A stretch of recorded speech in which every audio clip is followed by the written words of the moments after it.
بسم اللہ الرحمن الرحیم۔ السلام علیکم۔ آج کل آپ میڈیا میں دیکھ رہے ہوں گے کراچی کا بیٹا حافظ نعیم الرحمن بڑی جرأت، بہادری اور دلیری کے ساتھ کراچی کا مقدمہ لڑ رہا ہے۔ کراچی جو کسی دور میں پاکستان کا دارالحکومت تھا، آج جس کی آبادی 3 کروڑ سے تجاوز کر چکی ہے، یہ وہ شہر ہے جسے بجا طور پر منی پاکستان کہا جاتا ہے۔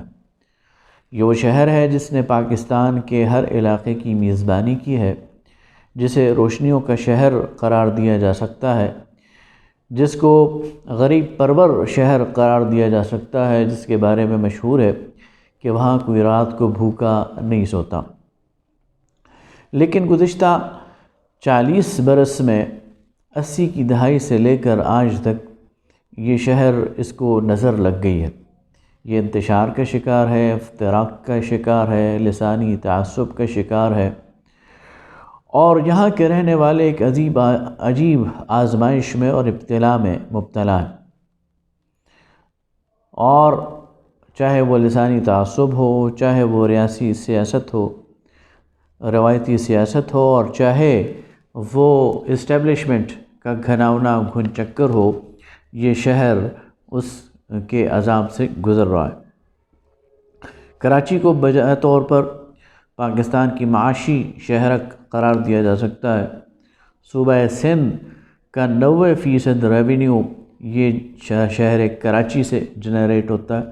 پاکستان کے ریونیو کا ایک بہت بڑا حصہ اور غالب حصہ وہ شہر کراچی یہ پروڈیوس کرتا ہے، اور کراچی تحفے میں پاکستان کو دیتا ہے۔ گویا یہ جو شہر ہے، اس کی دل کی دھڑکنیں اور اس کا نبض، اس سے آپ پاکستان کے دل کی دھڑکنیں اور پاکستان کے نبض کا تعین کر سکتے ہیں۔ یہاں امن و امان ہوگا تو پاکستان میں اس کی راحت محسوس کی جائے گی، اور یہاں انتشار ہوگا تو پاکستان میں اس کا بخار اور اس کی شدت اور اس کی تکلیف کو محسوس کیا جائے گا۔ کراچی کے مسائل کیا ہیں؟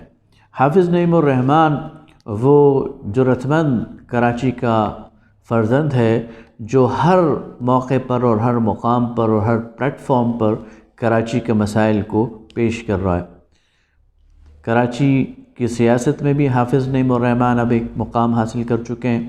جماعت اسلامی کراچی کے امیر ہیں، اور گلی اور محلے اور سڑک پر احتجاج اور مظاہرے اور دھرنے کی صورت میں بھی حافظ نعیم الرحمن کا نام بچے بچے کی زبان پر ہے، اور عدالت چاہے وہ سپریم کورٹ کے اسلام آباد کی رجسٹری ہو یا وہ سندھ کی رجسٹری ہو، کراچی ہر جگہ حافظ نعیم الرحمن پہنچ کر عدالت میں بھی کراچی کا مقدمہ لڑ رہا ہے۔ تو کون سے مسائل ایسے ہیں جن کو ہائی لائٹ کیا جا رہا ہے، اور جن مسائل میں حافظ نعیم الرحمن کو سپورٹ کرنے کی ضرورت ہے؟ ایک پاکستانی کی حیثیت سے کراچی کے اس فرزند کا دست و بازو بننے کی ضرورت ہے۔ سب سے پہلی بات تو کراچی کے ساتھ سب سے بڑا ظلم یہ ہوا ہے کہ کراچی کے 3 کروڑ آبادی کے شہر کو اس کے اصل شناخت یا اس کی اصل حجم اس سے محروم کیا جا رہا ہے۔ مردم شماری میں اس کو آبادی میں کم دکھایا جاتا ہے، اور اس میں ویسٹڈ انٹرسٹ کا اپنا انٹرسٹ ہے، تاکہ سندھ کے اندر آبادی کے تناسب کو وہ برقرار رکھنا چاہتے ہیں شہری اور دیہی حوالے سے۔ لیکن اس کا ظلم وہ یہ کرتے ہیں کہ 3 کروڑ کے شہر کو جب وہ 1.25 کروڑ یا 2 کروڑ کا شہر قرار دیتے ہیں، تو اس کا نتیجہ یہ ہوتا ہے کہ بجلی اور گیس اور تعلیم اور صحت اور صفائی اور سیوریج کی جو پلاننگ ہے وہ دھری کی دھری رہ جاتی ہے، اور لوگوں کو ان کے مسائل کے حل کے لیے کوئی راستہ سجائی نہیں دیتا، اور لوگ جو ہیں وہ پھر اپنے مسائل کے لیے ترستے رہتے ہیں۔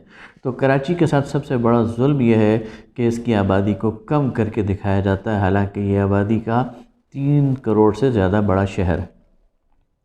کراچی کا دوسرا بڑا مسئلہ مسلسل بد امنی ہے، اسٹریٹ کرائمز ہیں۔ ایک دور یہ تھا کہ یہاں پر بھتہ خوری ہوتی تھی، بوری بند لاشیں برآمد ہوتی تھیں، اس میں تو بہت حد تک کمی آ گئی ہے، لیکن اسٹریٹ کرائم اور موبائل سنیچنگ اور چھوٹے چھوٹے جو جرائم ہے، اور اس کی وجہ بے روزگاری ہے، اس کی وجہ لوگوں کا معاشی استحصال ہے، تو وہ کراچی میں موجود ہیں، اور یہ کراچی کا ایک بہت بڑا مسئلہ ہے۔ کراچی کا ایک بہت بڑا مسئلہ قبضہ مافیا ہے۔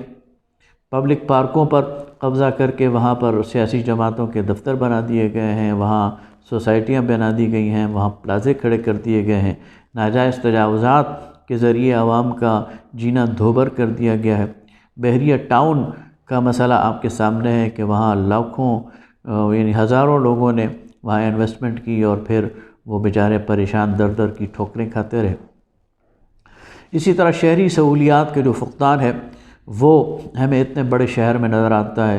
جب کبھی یہ روشنیوں کا شہر تھا لیکن آج بجلی کو ترستا ہے، 7-7 8-8 گھنٹے مسلسل وہ لوڈ شیڈنگ ہوتی ہے، پانی پینے کے لیے میسر نہیں ہوتا، گیس میسر نہیں ہوتی، سیوریج کا انتظام نہیں ہے، ذرا سی بارش ہو جائے تو کراچی جوہر کا ایک نمونہ پیش کرتا ہے۔ ٹرانسپورٹ کے حوالے سے ایک بہت ہی دگرگوں صورتحال ہے، اور لوگ گھروں سے جب باہر نکلتے ہیں اپنے فیکٹریز تک جانے کے لیے، کاروباری اداروں تک جانے کے لیے، تعلیمی اداروں تک جانے کے لیے، تو ایک بہت بری صورتحال کا ان کو سامنا کرنا پڑتا ہے۔ صفائی بالکل معدوم ہوتی جا رہی ہے، کچرے کے ڈھیر ہر جگہ نظر آتے ہیں، اور کراچی جو کہ صاف ستھرا شہر تھا وہ کوڑے کا ڈھیر میں بدل چکا ہے۔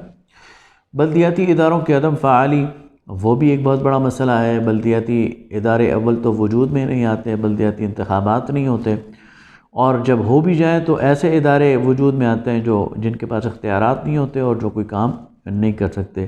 بلدیاتی اداروں کے اختیارات چھین کر مرکز اور صوبائی حکومتوں نے اپنے پاس رکھے ہوئے ہیں۔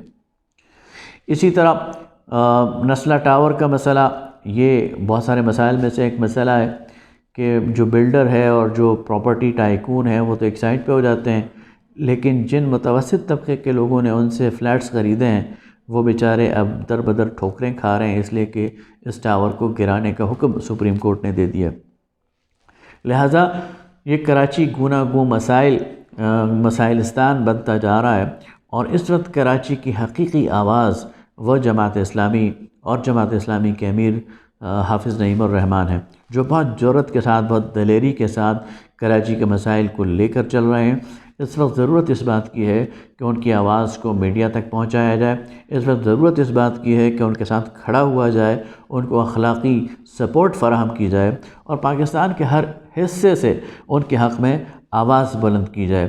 ہم حافظ نعیم الرحمن صاحب کے ساتھ ہیں، ہر موقع پر، عدالت میں، سڑک پر اور میڈیا میں، اور جس فورم پر وہ اپنے آئینی اور جمہوری حق کو استعمال کریں گے ہم ان کو سپورٹ کریں گے، اس لیے کہ کراچی ہمارا دھڑکتا دل ہے، کراچی ہماری شہرگ ہے۔ کراچی مطمئن رہے گا تو پاکستان مطمئن رہے گا، کراچی خوشحال رہے گا تو پاکستان خوشحال رہے گا، اور کراچی کے عوام اگر سکون کی نیند سوئیں گے تو پاکستان کے عوام سکون کی نیند سوئیں گے۔ بہت شکریہ۔